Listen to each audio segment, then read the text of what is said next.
हिंदू धर्म में कार्तिक मास को सबसे श्रेष्ठ और पवित्र माना है। इसी महीने में 4 मास की योग निद्रा के बाद भगवान विष्णु जागृत होते हैं और इसके बाद से 4 महीनों से बंद पड़ी पूजा पाठ और शुभ कार्य का आरंभ हो जाता है। इस माह में भगवान विष्णु और माता लक्ष्मी की पूजा पूरे विधि विधान से की जाती है। इसी महीने में करवा चौथ, दिवाली, देव दीपावली, तुलसी विवाह समेत कई व्रत और त्योहार भी मनाए जाते हैं। इन्हीं में एक है अक्षय नवमी। हरे कृष्णा, बहुत स्वागत आपका एक बार फिर हमारे चैनल पर। आज हम आपके साथ बात करने वाले हैं अक्षय नवमी या आंवला नवमी के बारे में। आंवला नवमी का व्रत कब किया जाएगा, आखिर क्या महत्व है आंवला नवमी व्रत करने का, साथ ही आज आंवले राजा की कौन सी कहानी सुनी जाती है। जानकारी महत्वपूर्ण रहने वाली है। बस आपसे एक छोटी सी विनती है कि अगर आप इस चैनल से नए जुड़े हैं तो प्लीज लाइक व सब्सक्राइब अवश्य कीजिएगा। हिंदू पंचांग के अनुसार कार्तिक मास के शुक्ल पक्ष की नवमी को आंवला नवमी या अक्षय नवमी के रूप में मनाते हैं। इस दिन आंवले के पेड़ की पूजा करते हैं और आंवले के वृक्ष की पूजा करने के पश्चात उसके नीचे बैठकर ही भोजन करने का विधान है। अब आप जानिए साल 2024 में आंवला नवमी का व्रत कब किया जाएगा। आंवला नवमी का व्रत इस साल 10 नवंबर 2024 को रखा जाएगा। इस दिन पूजा का शुभ मुहूर्त सुबह 6:22 से दोपहर 11:50 तक रहेगा।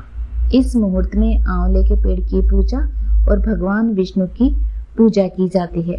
आखिर क्यों की जाती है आंवले के पेड़ की पूजा? पौराणिक कथा के अनुसार एक बार माँ लक्ष्मी पृथ्वी लोक पर आई। रास्ते में उन्हें भगवान विष्णु और शिव की पूजा एक साथ करने की उनकी इच्छा हुई। तो माता लक्ष्मी ने विचार किया कि एक साथ भगवान विष्णु और शिव जी की पूजा कैसे हो सकती है। तुलसी भगवान विष्णु को प्रिय है और बेलपत्र भगवान शिव को। माँ लक्ष्मी को ख्याल आया कि तुलसी और बेल का गुण एक साथ आंवले के पेड़ में ही पाया जाता है। ऐसे में आंवले के वृक्ष को विष्णु और शिव का प्रतीक चिन्ह मानकर माँ लक्ष्मी ने आंवले के वृक्ष की पूजा की। कहा जाता है कि पूजा से प्रसन्न होकर भगवान विष्णु और भगवान शिव प्रकट हुए। लक्ष्मी माता ने आंवले के वृक्ष के नीचे भोजन बनाकर भगवान विष्णु और भगवान शिव को भोजन करवाया। इसके बाद स्वयं भोजन किया। जिस दिन माँ लक्ष्मी ने शिव और विष्णु की पूजा की थी उस दिन कार्तिक शुक्ल नवमी थी। तभी से कार्तिक शुक्ल नवमी को आंवला नवमी या अक्षय नवमी के रूप में मनाया जाने लगा।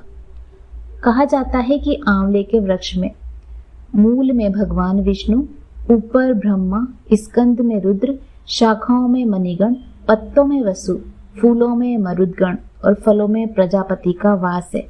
ऐसे में आंवला नवमी के दिन आंवले के पेड़ की पूजा करने से समस्त प्रकार के पाप नष्ट हो जाते हैं। साथ ही इसकी पूजा करने वाले व्यक्ति के जीवन से धन, विवाह, संतान, दाम्पत्य जीवन से संबंधित समस्याएं भी खत्म होती है।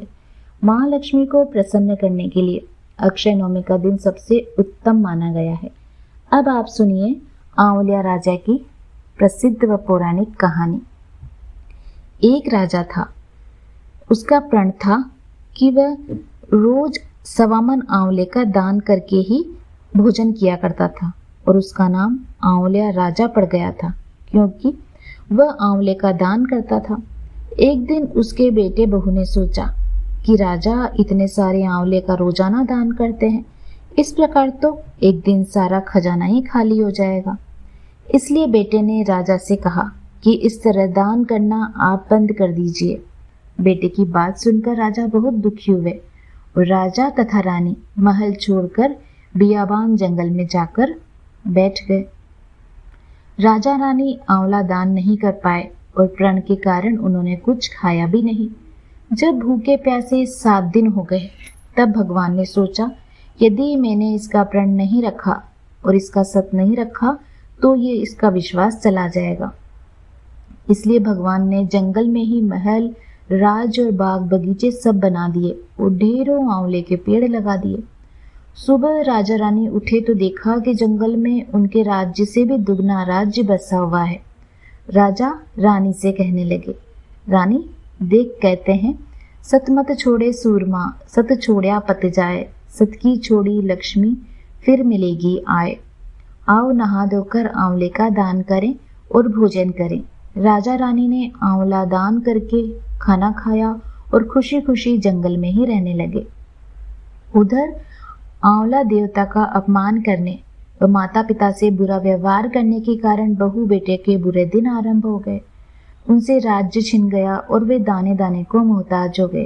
काम ढूंढते हुए वे अपने पिता के राज्य में आ पहुंचे। उनके हालात इतने बिगड़े हुए थे कि पिता ने भी उन्हें नहीं पहचाना और अपने काम पर रख लिया। बेटे बहू सोच भी नहीं सकते थे कि उनके माता पिता इतने बड़े राज्य के मालिक हो सकते हैं, क्योंकि उन्होंने तो उनको निकाल दिया था। उन्होंने अपने माता पिता को नहीं पहचाना। एक दिन बहू ने सास के बाल गूंथते समय उनकी पीठ पर एक मस्सा देखा।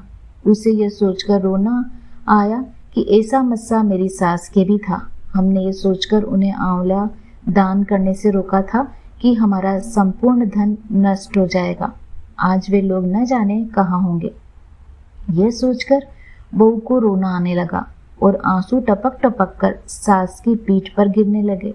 रानी ने तुरंत पलटकर देखा और पूछा कि तुम क्यों रो रही हो। तब उसने बताया कि आपकी पीठ जैसा मस्सा मेरी सास की पीठ पर भी था। हमने उन्हें आंवला दान करने से मना कर दिया था, इसलिए वे घर छोड़कर कहीं चले गए। तब रानी ने उन्हें पहचान लिया और सारा हाल पूछा और अपना हाल भी बताया। अपने बेटे बहू को समझाया कि दान करने से धन कभी भी कम नहीं होता, बल्कि वह बढ़ता ही है। बेटे बहू भी अब सुख से राजा रानी के साथ ही रहने लगे। हे भगवान, जैसा राजा रानी का सत रखा वैसा सबका सत रखना, सभी की समस्त मनोकामनाएं पूरी करना, सभी के परिवार में खुशियां बनाए रखना। यह थी आज की संपूर्ण जानकारी। उम्मीद करती हूँ ये आपको अवश्य पसंद आएगी। मिलते हैं आपसे अगले वीडियो में। तब तक आप सभी स्वस्थ रहें, खुश रहें। धन्यवाद।